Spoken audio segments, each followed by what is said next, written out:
It is my pleasure to welcome, as part of the Paris International Film Festival, the director and co-writer of Father of Flies, Ben Charles Edwards. Hello, welcome. Hello, good to meet you. You too. How are you doing? I'm doing well actually, considering it's a very grey day here in London. Yeah, it's a good day. It's Friday. It's very cold. It's quite cold in my part of the world anyway, but just down the road a little bit from London, but still. And there's a kind of let's just jump straight in. There's a kind of coldness to your film. It's set in the sort of in a very wintry, snowy environment, and Mm. there's this kind of watered down grey look to it. Was this always something you were wanting to achieve with it? Um, yeah, I mean, I wrote the film originally. It was based on my childhood, and it was written originally before I developed it further to be shot in the UK. So with that in mind, it always had this drab grey dishwater sky idea in my head. And then when I considered the option of shooting it in upstate New York, then it's like, wow, this could be a snowy movie. And that was really exciting as well. Um, so yeah, I mean, and it's a horror, so you need that atmosphere. It's not to say horrors can't take place in sunny places, but those places certainly don't exist in my head. So drab, miserable, cold and grey it was. You've said there as well that it's a kind of personal film for you. I've read little bits and pieces about you describing where this came from. For those who don't know, and for anyone who maybe hasn't seen the film, where did this come from? Well, it's a story. It's a haunting tale of family life. Is how it's built, and it's a story that's centered around a divorce and what happens when fractures start to show in relationships, and how horrifying that can, what kind of peak that can reach. Now, of course, I do believe I grew up in a house that was haunted, if you believe in that. But of course, I didn't have, my family hopefully didn't have the same fate as you see in the film. But of course, anything, I believe when you go and set out to write something, it's got to be based on something you can connect with. And in this case, it was divorce. Like many families, you go through divorce. It's a good starting point to think, okay, I remember as a child, I was terrified of the dark. And most children are, but I lived in a creepy old house. My room was in the attic. Dad away at work a lot, and I was just kind of in this dark room. And I think in hindsight, probably because I may have had an overactive imagination, it probably didn't do me any harm, because you start to make peace with that darkness, and you start to enjoy it. You start to realize that in the darkness that we can't see and you can't touch, in fact, perhaps lies answers, lies mystery and excitement. And I think when a young child's brain makes that switch from it being a scary place to, in fact, being a place of opportunity, I imagine that's why I've always had an obsession with horror films and exploring that side of human nature as much as the one that everyone's so willing to embrace and admit about themselves. You were saying that there's a lot of this that comes from your childhood memories and the places in your mind and acceptance. How do you begin to develop this? How do you translate it into something of a horror film? Is this where your co-writer came in? Um, Not really. I mean, you work with people to either bounce ideas off. The structure of the story, like any horror or like a comedy, is about timing. It's about a payoff, and it's about building that tension to the punchline. And I kind of had those beats down of the story long ago, and I was going to work with another writer at the time. Um, I think it's just a process, and then, that was only one part of the script. And then for many months prior to going to New York to shoot it, I developed the script further. Then in New York, of course, we're faced with issues from, crazy weather in the snow. That means that our schedule changes, so we have to consider rewrites. So the script was constantly evolving. And then even in the edit, which is a huge part of storytelling, we developed it further, me and the editor, three editors that went through the film to try to eventually get it to sing in the way it needed to. So, a film goes through so much of the storytelling process that shapes it. And Father of Flies was a film that sat on hard drives in an office and in several edit suites for a couple of years, because I hadn't planned to finish it for many reasons. And then unfortunately, with so many other catastrophes surrounding that movie, the lead actor Nicholas Tucci died, and obviously the film's in his memory. So it kind of spurred me on to finish the film and want to see it out there. Mm. You were saying that you had 3 editors. There was this sort of pretty big crew, I guess, sizable crew. How do you get all these elements to work together, hand in hand, to create horror? Were you working closely with each department?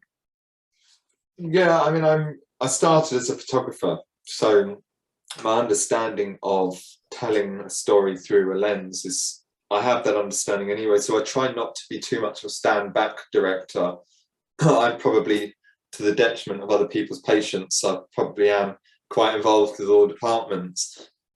So you know, a good one of the skills as a good director, I think, and I hope, you know, I'm still very early on in my career, but it's about communication, and it's about communicating a very simple, or in some cases a complex idea, as simply and as clearly as you can. So I think that's an imperative part of good filmmaking, and having a great relationship with the crew and the heads of department. You know, you're on set and in New York or wherever you may be for many months, working closely with the same people day in, day out. You eat with them, you're staying in the same accommodation, and then you're working together long days.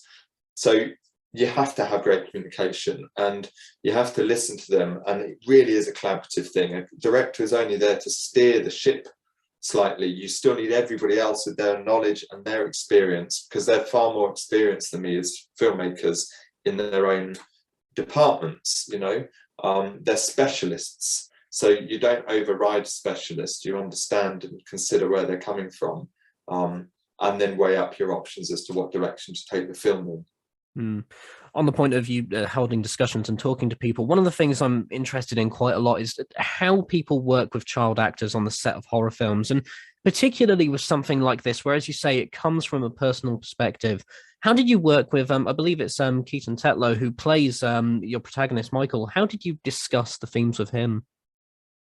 You know, that was a grey area in my mind before we started as well. How do I not mess this kid up in the head? He's a smart kid. He is a smart kid, and he's older now. And we're still in close touch, and his mother's amazing. His mum was a huge part of the process as well. They had a great relationship, a lot of trust. She helped me communicate some more complex ideas and emotions in the story to Keaton. And there was also an element of living the story in a real sense. We kept him in the dark in so many ways, because much like his character that doesn't know what's going on, in fact, neither did Keaton when we were filming it. And that moment of realization towards the end, without giving it away to any listeners or viewers that haven't seen the film yet, the moment when the boy is finally faced with with the darkness, let's say, that reaction on his face, that reaction we got from him, is a genuine one. It was the first time within the months in New York, in prep, in shooting, that he saw what he saw. And I asked him to close his eyes and turn around, and then turn to face the camera to reveal what he was faced with. And that moment of sheer fear in his eyes and tears rolling down his face was real. But you know, he was up for that, and so was the mum. He was like, hit me with it, let's do this. He was great. So you know, that was a huge part of it, and just having a great relationship, trust, having a lot of trust between you and all cast members. It was tough conditions shooting in that weather. You know, it was upstate, it was January, it was freezing cold, it was -20. A lot of it was outside, a lot of it was night shoots, and we were in the thick snow. You have to really like the people you're working with in order for it to work. You were saying there again about the snowy environment, all the conditions. The film largely takes place in this one fairly big house, but then again, houses in America seem to be big when snow is involved. Home Alone, for example. Don't know why that came to mind, but still. What was the search like for this? Which is I consider one of the best movies ever made. What was the search like for this particular house in your film? Well, it changed, because originally I think I wrote the story, it was going to be set in a terrace house. And then it was like, no, that's setting yourself up for a fall, because this story needs isolation. we're not. It's not a typical annoying horror where you have to explain away the mobile phones and be like, why can't they call the police? Because it's irrelevant. It doesn't matter. You can't call the police on something you don't know you're fighting. So what was important was this feeling of isolation and putting the family in the middle of nowhere, in the snow. So it needed to be upstate, it needed to be January, and for the biggest chance of snow. And we needed a very remote house, and the house, the layout of the house where the bedrooms were, it needed a basement, it needed a garage that was away from the home across the driveway for these story points to work. So there was many things we had to consider, but then, you know, the boys' bedroom parts of it were a set build anyway that we shot in Tribeca within New York, where we reconstructed the room inside a studio. So some was shot on location and some was shot in a studio. Throughout the film, and in fact, you begin with one, you have various clips of cartoons and sort of nature documentaries that kind of fit in pretty well with what's going on. How did you pick and choose the various clips you were going to use throughout? That was one of the hardest parts, actually. And it was a part that I never considered in the writing stage and that we hadn't got in the script. It was another addition that I added to the story within the edit to help drive forward a part of the story. So then it was a case of us searching or shooting. For example, the clown is not in the script. It was something that I shot back here in London on return. We shot a lot of it in London afterwards, or certain pickups and cutaways and close-ups and so on, and all the TV stuff. So that was a saving grace because it allowed me to fill the plot holes within the story in order to drive the story forward to the audience. And that's a point that I've got to ask, because out of everything in this film, everything that happens, I don't have a fear of clowns. And yet Pogo the clown is the single most terrifying thing in this film. It just shivers down the spine and everything. Where did that come from? Was there just a point when you went, we need a scary clown? You know, the guy that plays it, Malik, is a friend of mine, and he's an amazing performance artist, amazing, what are they called? Mime and so on. And I thought, my God, he needs to be in this film because he's just so talented. And that was one start. And then I think I was watching a documentary on John Wayne Gacy, who obviously had the persona of Pogo the Clown. And I really like clowns. And I thought there needs to be something that the child can connect with in his room at night on the TV. That could eventually be taken over by this demonic feeling in the house. So it just happened to be a clown. I'm not sure why, but in my head it shouldn't have been as scary as it was. It ended up being quite a terrifying character. Yeah. Then there's quite a bit about, I guess, the fear that kids feel within the film, and partly shown through Pogo, as you just said. And there's something about the style of the drawings on Michael's bedroom wall as well. Was there a certain design you were looking for with those, or did you just go or try and get, general kids' drawings? They were, some of them were by my nephew, Sam Shepherd. He's my nephew, and a lot of his drawings were featured on the bedroom wall.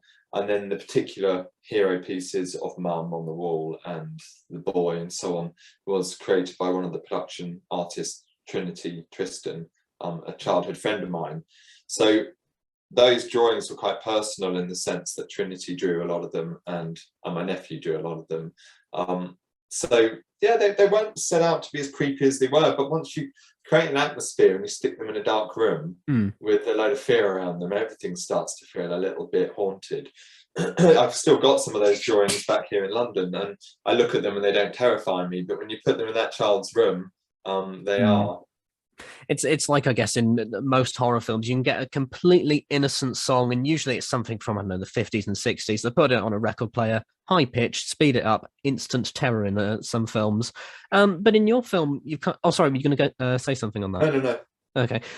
In your film, I think one of the most impressive things, it's an hour and 16 minutes. It's 76 minutes. And you still have this gradual suspense and horror and this cracked family dynamic. How did you go about this? Because you don't really go for jump scares. It's almost just natural. There is horror here. Yeah.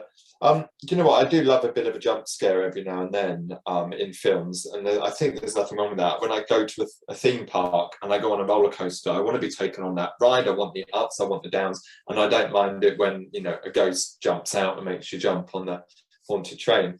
It's fun, but I think Father of Flies was just not that sort of film. I think there's one jump scare or something in it, but it was horror to me is, what do we find as humans horrific? It doesn't have to be a ghoul or a ghost or a demon. I mean, in this case, there is an element of that.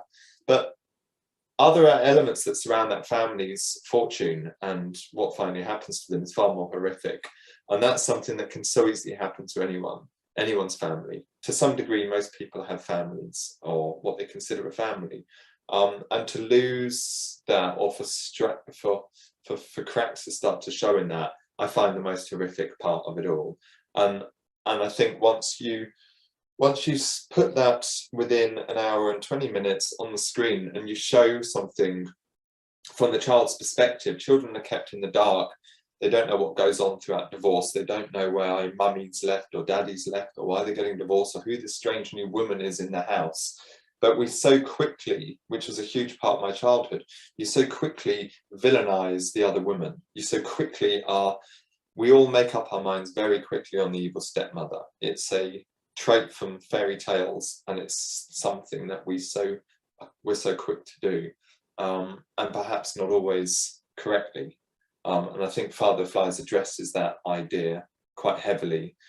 Don't judge a book by its cover or by its label. Give things a chance. Because as I was saying, there's this, fairly gradual pacing throughout the film. You're still following, 4, potentially 5 central figures. How do you give enough time to each one and to develop a personal horror for everyone that's still, I guess, united within that main house?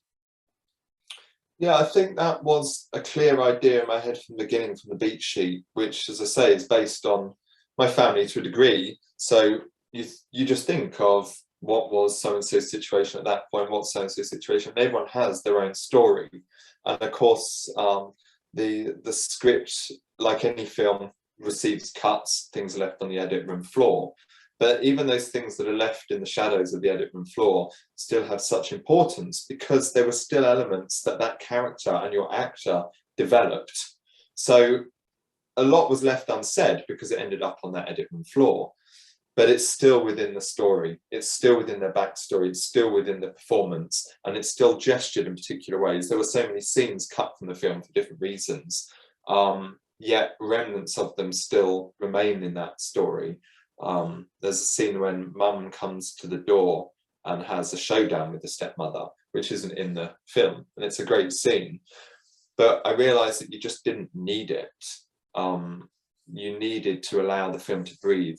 As you mentioned in the past question, the film's suspense and atmosphere probably plays a bigger part than anything else to deliver what's necessary. And speaking of the editing, there's one particular moment that's kind of stayed in my mind. You have this, I think the best way to put it is a dance scene, and it's paired with this moment of supernatural horror. They're both going on at the same time. And how do you direct that? How do you edit that and then just pair it up so that they work individually and yet, create something quite odd together?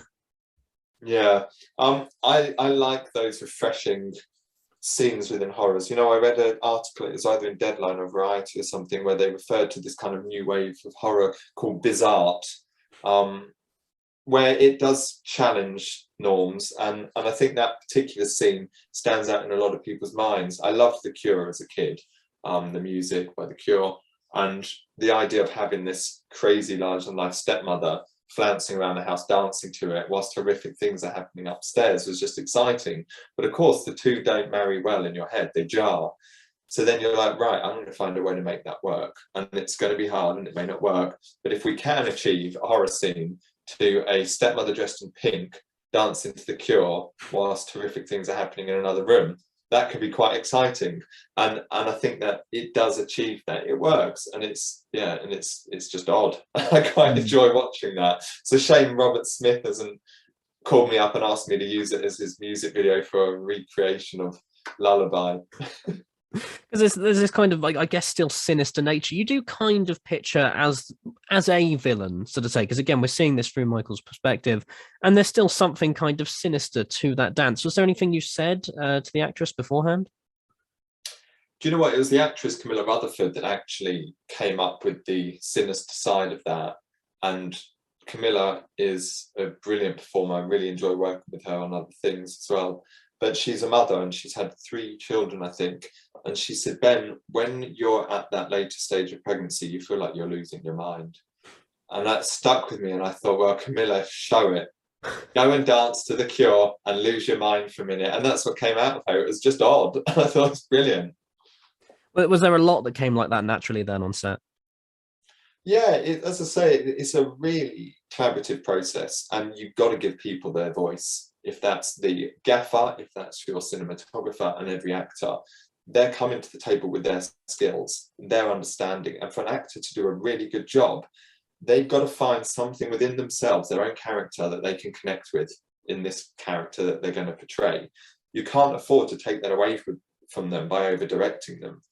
You allow them to read what's on the page, and providing that's strong enough and the foundations of the script are good enough in the first place, then it will withstand a lot of pulling in different directions and the actor trying things out and exploring parts of themselves that they see in that character. And I think that Father of Flies, the characters, as bizarre as some of them are and the bizarre things that happen, there's something that you connect with in every character. There's something realistic about them. And I think that was a testament to the actors doing what they wanted to do to some degree. You know, Paige Ruth, who plays Donna, I think I saw an interview in LA with her talking about the movie a few weeks ago, where she said Ben was the kind of director that just rolled and said, go for it. Which, you know, unless an actor's gone completely off piste, what am I meant to do? Go, oh, try it like this, try it like that. I mean, otherwise, if I'm no better, I should be up there acting. I don't. They know better. Is this a stance and a view then that you're kind of developing, that you're bringing into other features of yours? In what respect? The horror element? And in general, any kind of genre, I guess the creative freedom that you're offering. Yeah, I mean, as I said, I started as a photographer and a painter, and I always did that by myself. So they seem like 2 different worlds. You know, filmmaking is a collaborative process where everyone has a voice. And I'm not one to believe in fighting a tide. And you have to allow creative processes to go the way they're meant to go, with everyone included. And sometimes it works out for the best, and other times it doesn't. But you don't know that anyway. You take your chances with every project and every movie and every new relationship you have. So you may as well allow everyone to bring all they can to the table in the meantime, and get some really interesting results. And as for horror, in order to achieve a realism in horror, you need that. You've got to allow the characters to explore. That's my belief. And horror is I enjoy horror a lot, especially the way that the industry in horror is going currently. It explores really intelligent and really emotional sides of the human condition now, which is really exciting. There's a huge audience for horror, and it's continuing to grow because horror is no longer the 1980s cheerleader getting stabbed in the head. You know, it's become far more sophisticated, and it's been recognized by great film festivals and great markets around the world. And it's certainly something I enjoy exploring more. And Goldfinch Entertainment, who is the producer of Father of Flies, I currently run, I'm head of production there. And we're developing a large slate of horror films and psychological horrors and thrillers under the brand The Number 44, which is also going to shortly be released as an online podcast of flash fiction, horrific short stories that you can sit in bed at night and terrify yourself with, or sit on the tube in London and scream outwards. So yeah, it's really exciting. And you know, I like that roller coaster side of life. I want to feel things. I want to be scared, and I want to understand what it is to. When you become scared of things, it allows you to value other things in life and appreciate things. And I remember having a conversation throughout lockdown with somebody in the industry that predicted that the horror market was going to die because of COVID, which I couldn't understand, because I would rather see horror in my screen and then look out the window and say, hey, the world's not that bad. At least we're not getting attacked by zombies. So, you know, I'm a firm believer that, in fact, it gives us perspective, which it has, because clearly the market's now rocketed. Mm-hmm. Well, Ben, I will thank you very much for your time on that wonderful answer. Thank you for talking to me. Is there anything else you want to say about your film, I guess? I would love to pay homage to Nicholas Tucci, who, as I said, unfortunately passed. You know, he was a terrific man, a great talent. And yeah, I think everyone that worked on that film has incredibly fond memories of him. And it's a shame he didn't get to see the finished product, but perhaps he's up there watching it. But yeah, thank you for your time. Thank you very much. You can watch Father of Flies as part of the Paris International Film Festival from the 10th until the 20th of February.